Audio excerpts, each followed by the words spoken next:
first of all, I've got my leather gloves on, long sleeves on, and I'm going to put this down into the coals in here, bring some of the coals up, and then I'm going to stir this fire up a little bit more with a little extra air here. So I'm just using a hairdryer.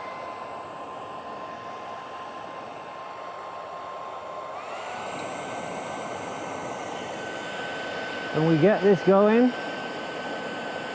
It won't take very long for this steel to get red hot.